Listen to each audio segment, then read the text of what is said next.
Getty Images for the Foundation for Women. Former presidential candidate Hillary Clinton made it clear she is not going to run for public office again, although she vowed to continue trying to make a difference on the issues she cares about.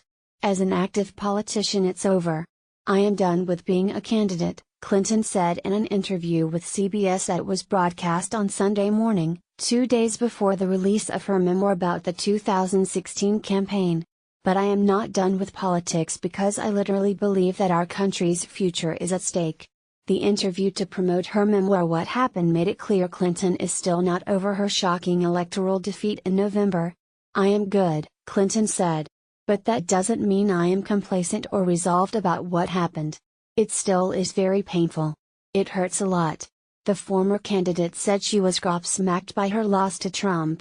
I went into a frenzy of closet cleaning and long walks in the woods, playing with my dogs, and, as I write, yoga, alternate nostril breathing, which I highly recommend, trying to calm myself down.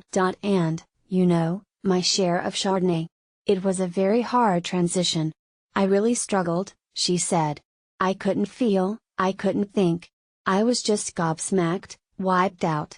Clinton also used the interview to harshly criticize President Trump. We have a reality show that leads to the election of a president, Clinton said. He ends up in the Oval Office.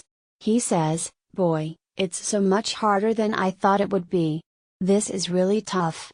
I had no idea." Well, yeah, because it's not a show. It's real.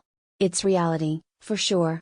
When asked to explain her loss, Clinton described it as a perfect storm of grievances from white voters, misogyny, and problems from her campaign, including her use of a private email server. And she does recognize that Trump is quite successful in referencing a nostalgia that would give hope, comfort, settle grievances, for millions of people who were upset about gains that were made by others, Clinton said. Although she knew there was anger and there was resentment, she thought her responsibility was to try to offer answers to it, not to fan it. But in the end that was a mistake because a lot of people didn't want to hear my plans. They wanted to share my anger.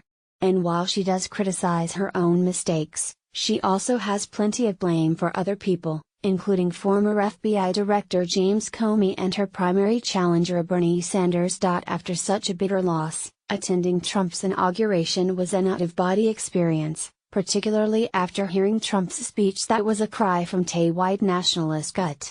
Clinton's memoir will be published Tuesday and the former candidate will embark on a 15-city lecture tour. Many Democrats aren't quite thrilled with the idea of rehashing the party's failure in last year's election. I love Hillary, Senator Al Franken said a few weeks ago. I think she has a right to analyze what happened. But we do have to move on.